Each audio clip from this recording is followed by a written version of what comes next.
What up? It's K.Honesty, and I'm about to do a review of Netflix's Outer Banks, Season 4, Episodes 1 through 5. So if you have not seen Episodes 1 through 5, turn this video off and go watch them, and then come back and watch this video. Please like the video, subscribe to my channel. It's a simple, easy, free way to support my channel, help my channel grow, help build my channel, all that good stuff. I'm not a public speaker. I will tend to fumble my words and say and so and like 1,000 times. I may stop to regain my thoughts. I may slow my speaking down to regain my thoughts. Anything I say is my opinion. It does not reflect anyone or anything associated with the show. Also, comment below what you thought of episodes 1 through 5, what you would grade them. If there's anything that I forget to talk about, which I'm pretty sure I will, let me know in the comments. And yeah, I like to grade the episodes before and after my reviews. Usually I go episode by episode, and I timestamp when I'm talking about what episode in the description, and I'll tell you as I'm talking when I'm starting to talk about a different episode. But this time I am not doing that because I didn't take no notes. I'm just gonna be going off I'm just gonna be freeballing out of my brain. So it's imperative that you have seen all 5 episodes before watching this review, because I'm just gonna be rambling and I'm gonna be talking about all the episodes in entirety. If I had to grade episodes 1 through 5 of season 4, I give it a B+. I mean, it's cool, but it's not like nothing really grabbed at me watching these first 5 episodes. So hopefully the next half that comes out November 7th, hopefully it'll be something that it really pulls me in. But yeah, I'm gonna give it a B+. That's just my thoughts of it right now. So yeah, we're gonna get into it. Last Chance, Outer Banks, season 4, episodes 1 through 5. If you haven't seen them, turn this video off because I'm about to spoil everything. So this season, you know, the gang, they coming straight off of winning. I mean, not winning, but they coming straight off of finding El Dorado. They got all this gold. You would think that they got so much money now, but the fuck they don't. It's weird. They don't have as much gold and much money as we thought they did. So, yeah, they find this gold. First of all, let me mention how I love that everybody's coupled up now. Like, it's 6 of them and they're all couples. I'm loving that. But anyway, so they found El Dorado. Of course, we lose. John B loses both of his parents. Sarah and Rafe lose their father. So it's a whole bunch of shit going on there. And you know, Rafe is basically blaming John B and Sarah for the death of Ward, of their father. But they find El Dorado. They get back to the Outer Banks. And you know, they turn the gold in, or whatever the case may be. And you would think they would have so much money, but no, they only have about, if I can remember, I think it's 1,172,000. So it's not a lot. So instead of them deciding to split it amongst the 6 of them, they decide to like keep the money together. They decide to buy JJ's house, his land or whatever, and like build a bait and tackle shop and do charter boat rides and, you know, build their own little business to help get more revenue, more money than what they have. And apparently they had to pay JJ's restitution. I'm wondering how much was that for them to only end up with 1,172,000. I thought they was gonna be rich when they found El Dorado. All that gold they found. I mean, granted they didn't get away with all of it because the cave started to crash in or whatever the case may be. But like, damn, I thought they would have got away with more than a little 1,172,000. It's 6 of them, so that's not a lot. So they have this. So they go to the auction to buy JJ's land. JJ was already pissing me off these first couple of episodes. Already pissing me off. They get to the auction.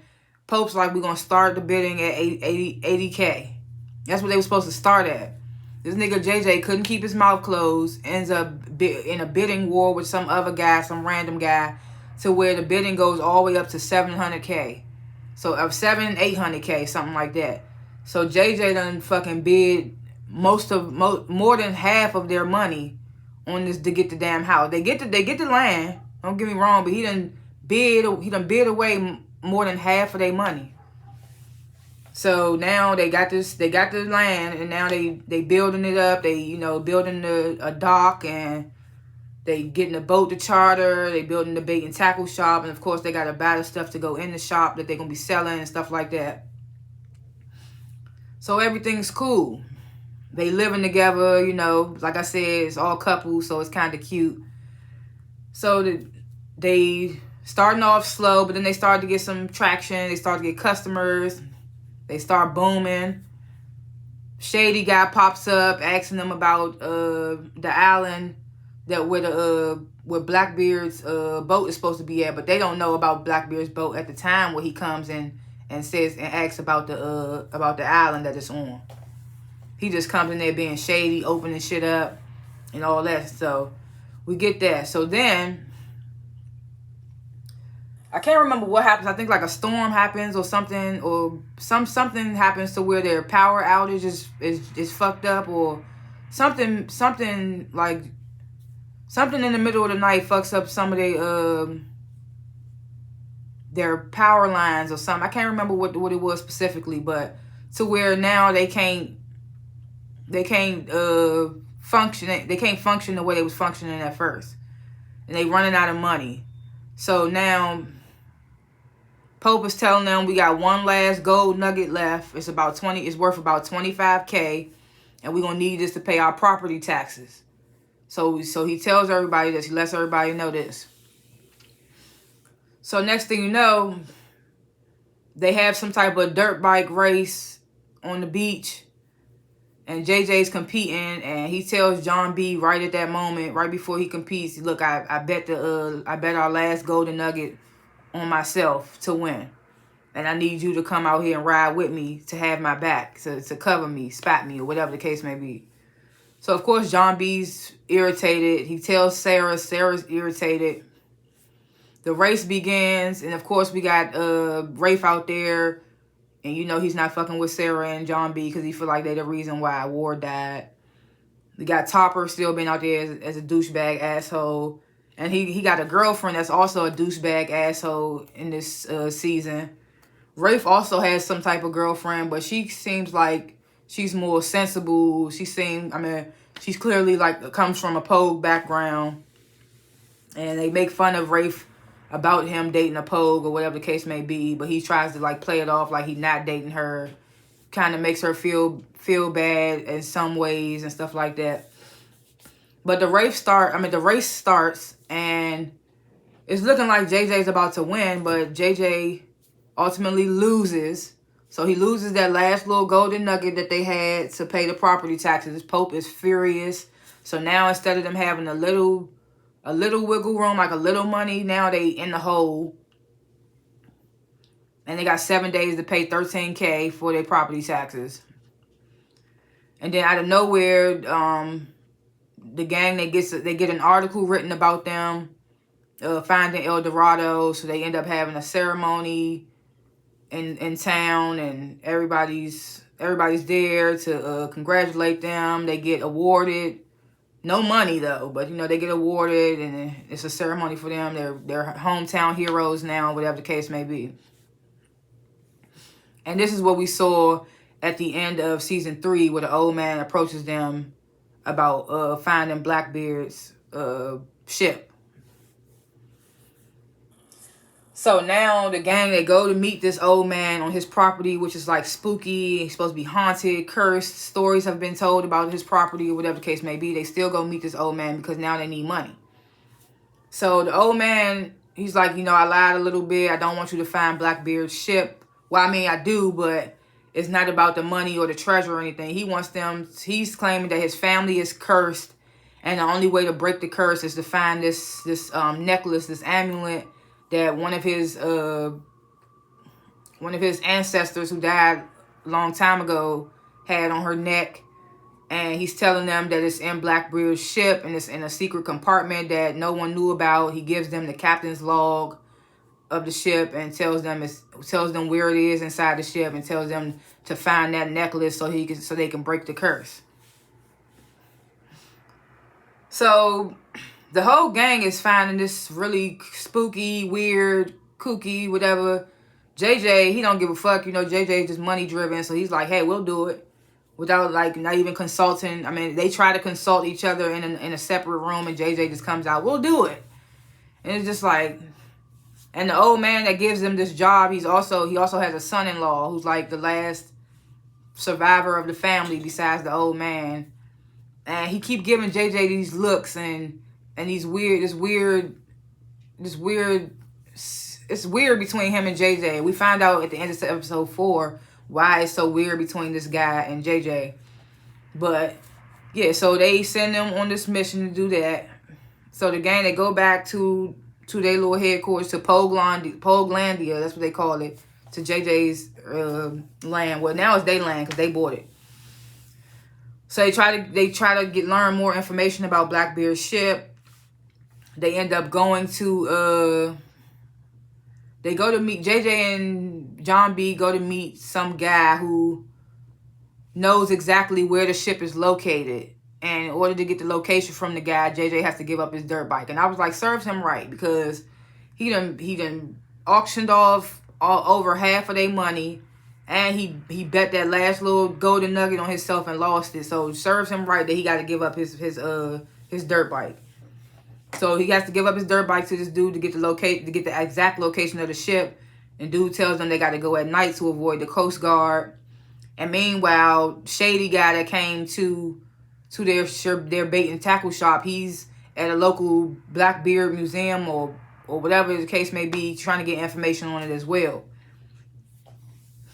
So now we get the OG4, because remember, before Sarah and Cleo came, it was just Key, JJ, John B, and Pope.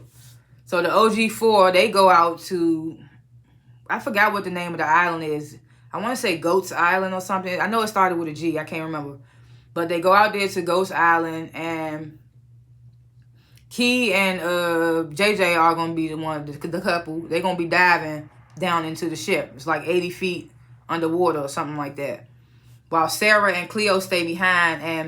And it's crazy how close they are, how close Poglandia is to where they have to go go down in the ship. Because Sarah and Cleo stay behind, and they're watching from binoculars to look out for the Coast Guards and stuff like that. So it's crazy how close it actually was to them. So JJ and Kiara, they go down. Look at me saying my own name. Her name is too similar to mine. But they go down into the ship.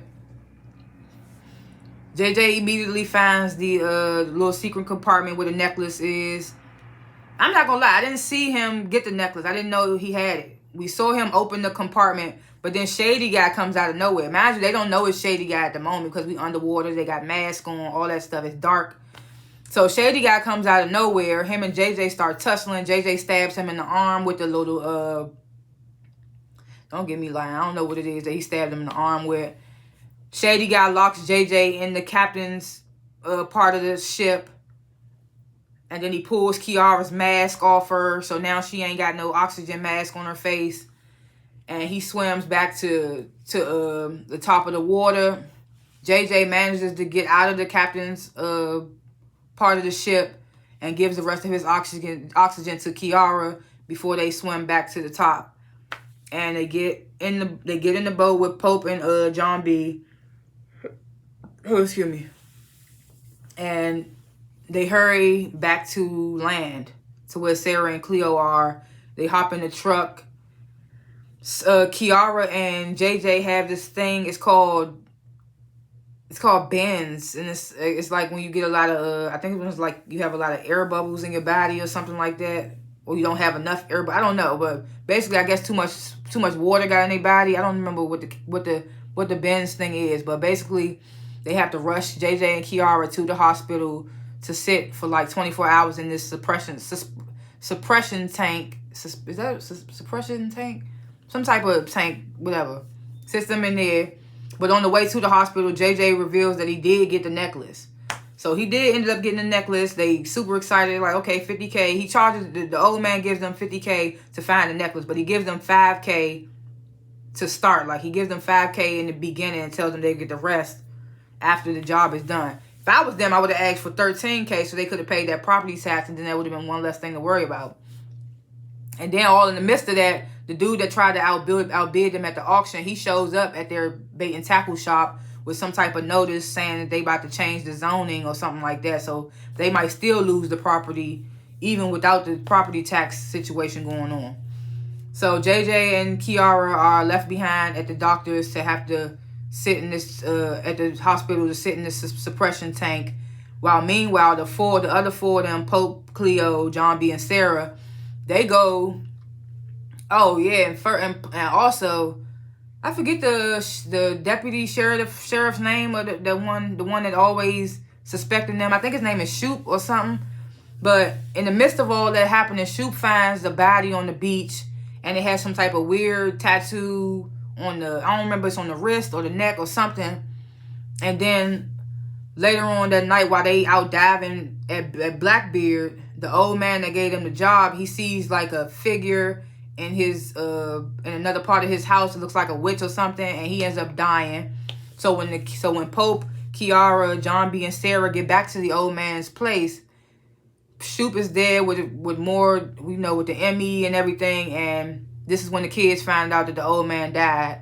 So now they're getting interrogated by Shoop, and he's like, so this old man hired you guys to find an heirloom, you know, did you guys find it? Of course, they tell him they didn't find it. They tell him, you know, they wasn't nowhere near, which they wasn't when the old man died and stuff like that.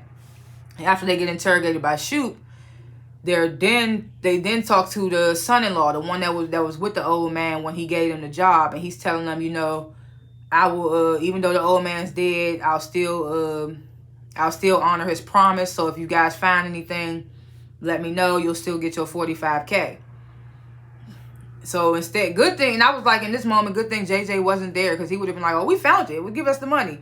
But they think smart, and they don't tell him that they found the necklace. They don't say anything. Plus, on the way there, they're like, shit, we should probably try to get more than $45K, saying though somebody was trying to kill for this necklace, because, you know, dude was down there trying to take JJ and Kiara out. So they don't tell the son-in-law about the necklace. They go back to their little Polandia, and they start trying to get more information about the necklace. The necklace has some type of inscription on it in a different language. So then John B and Sarah go to an old friend of John B's dad who is able to translate it. And yeah, I don't remember what the translation said, but it was basically like a map type of translation, like something telling them where to go. And he realizes, the guy who translates it for them, he realizes where they got the necklace from and what it represents.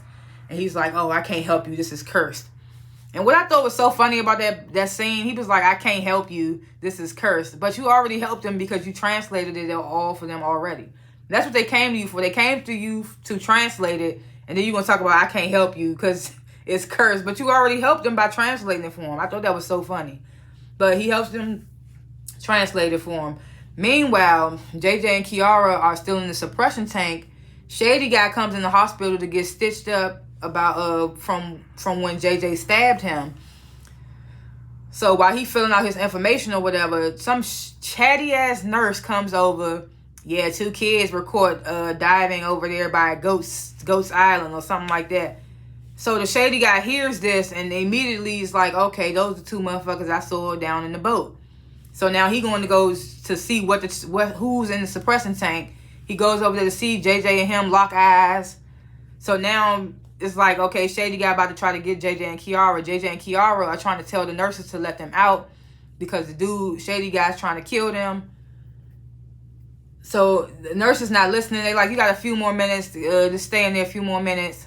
They break out of the suppression tank. JJ distracts the security guards and nurses and stuff, while Kiara gets the shady guy's file that the information that he filled out to come in and get checked out.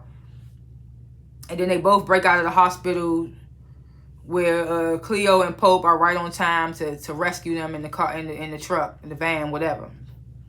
So now they have this file on shady guy with this address on it. They decide to go to the address.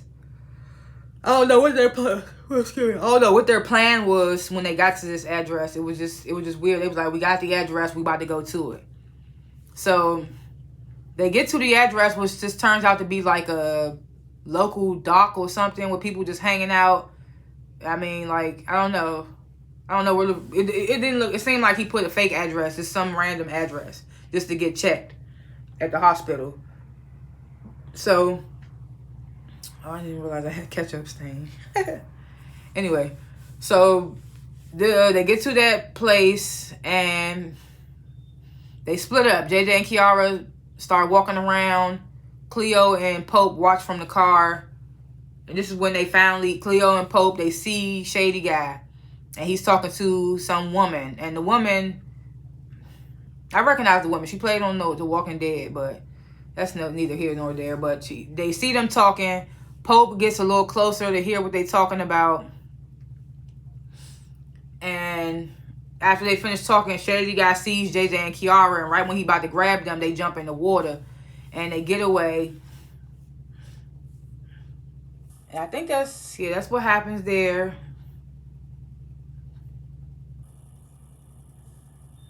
Yeah, they run away. They go back to Poguelandia.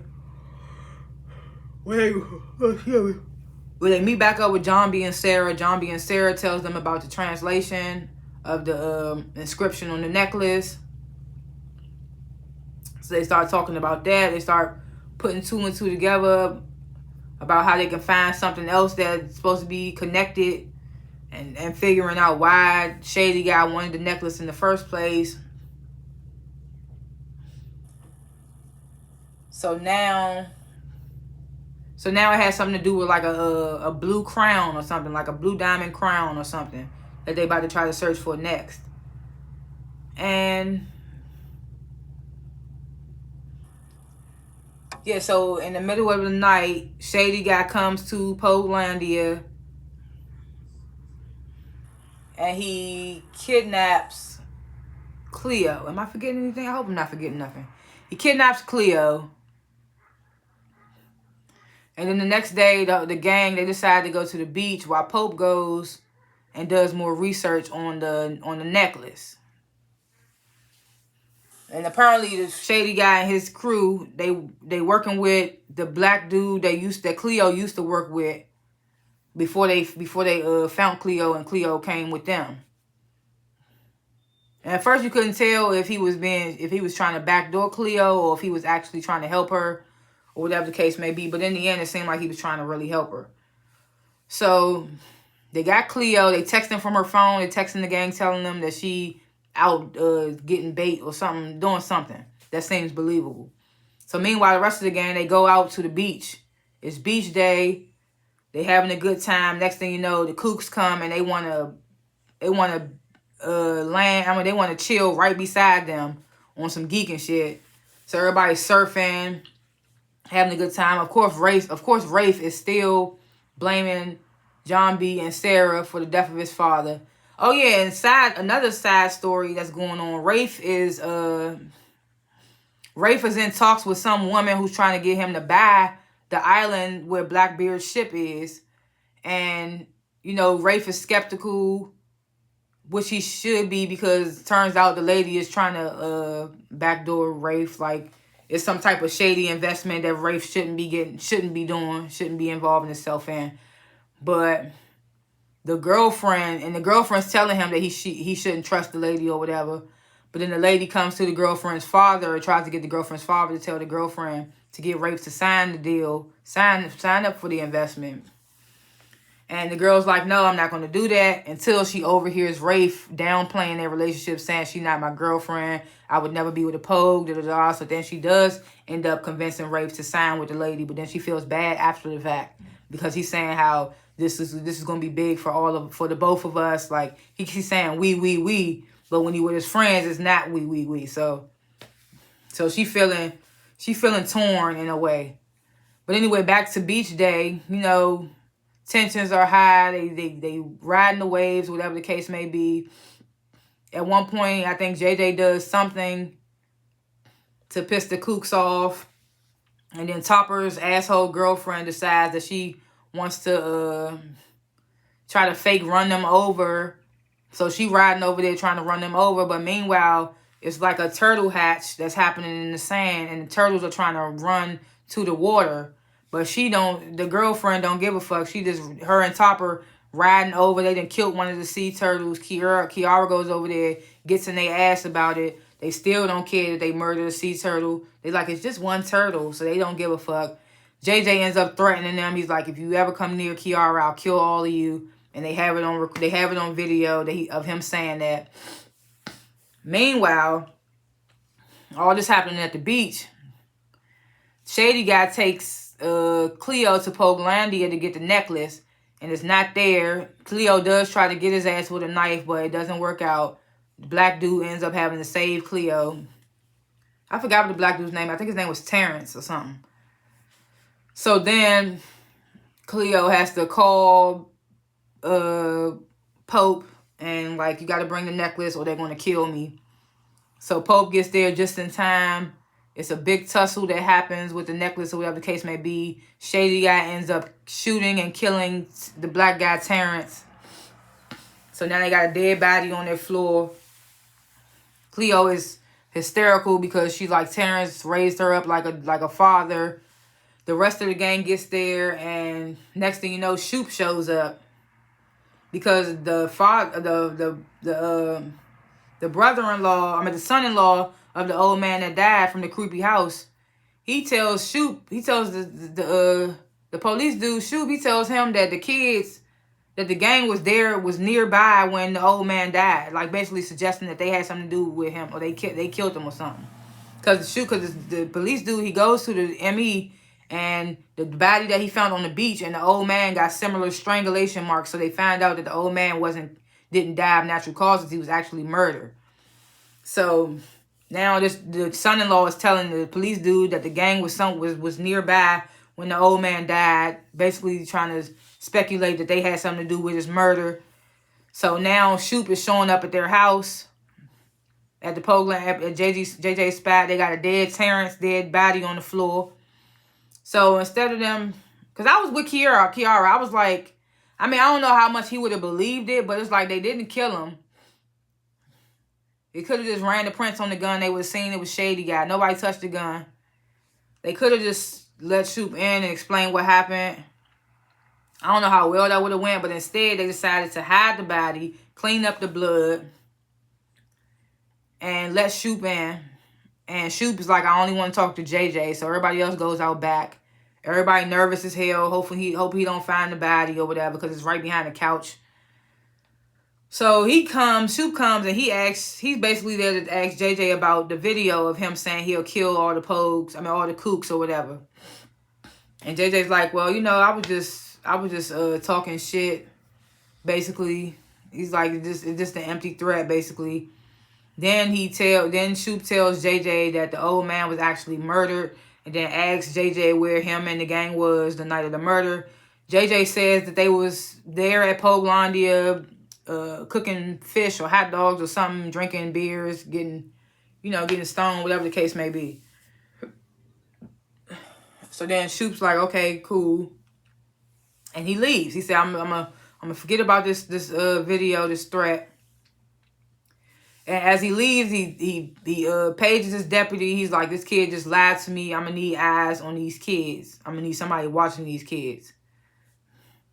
So meanwhile, the rest of them, they got to get rid of Terrence's body. They take Terrence's body out to sea. Luckily, the cops that's watching them don't see a body.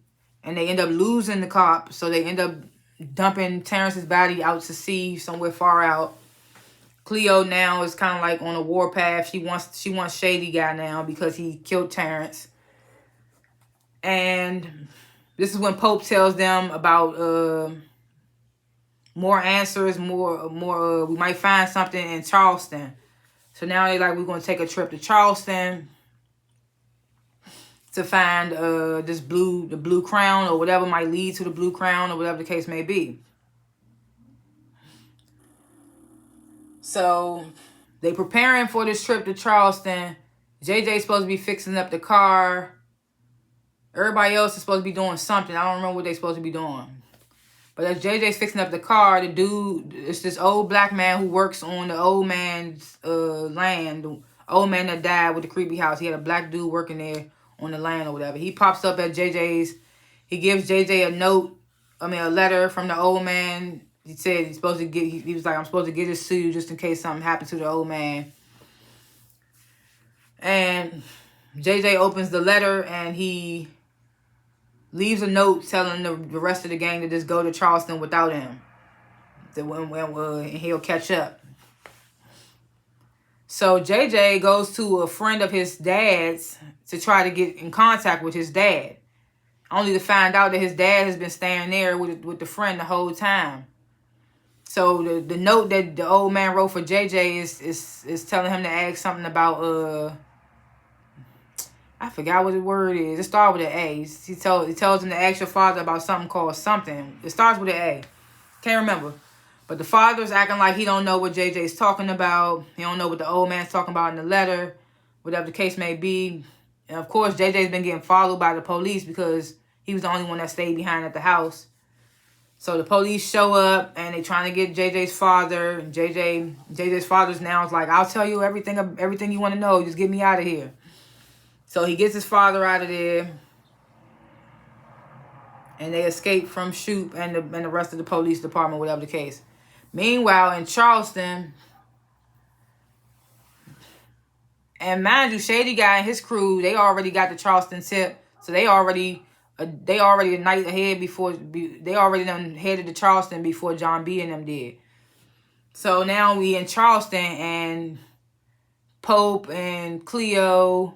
Oh yeah, Kiara stays behind because she sees a note from JJ and she's like, well, I'll stay behind until JJ gets back and we'll catch up with you guys. So it's just Cleo, Pope, John B, and Sarah that go to Charleston.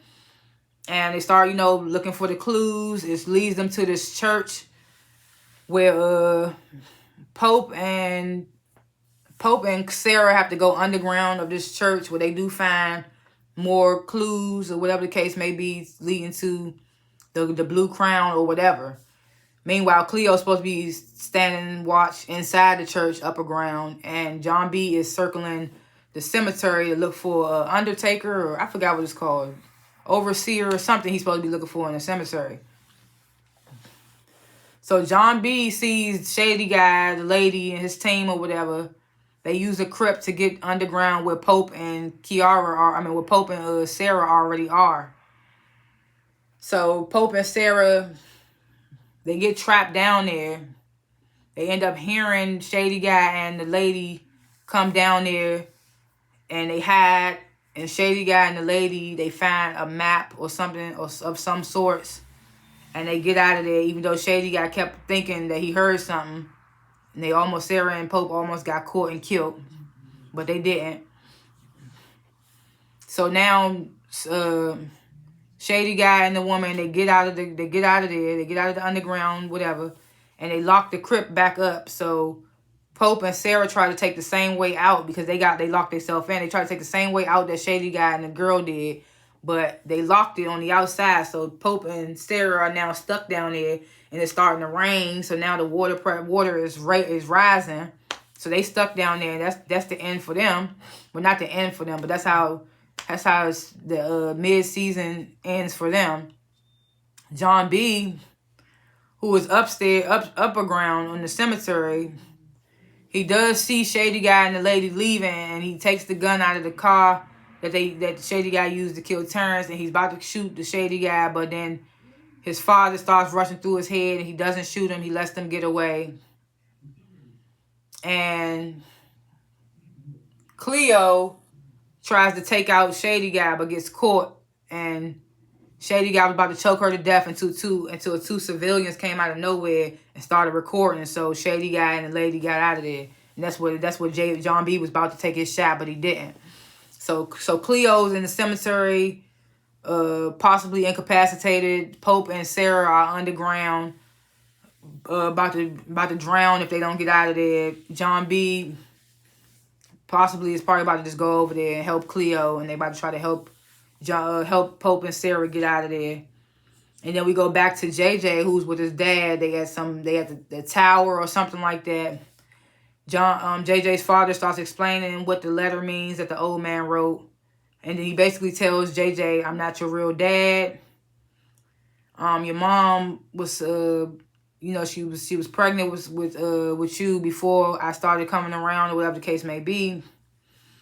And so JJ's like, who's my real father? And then we find out his real father is the old man's son-in-law, the one that kept giving him the googly eyes and shit when they first gave him the job to find the necklace.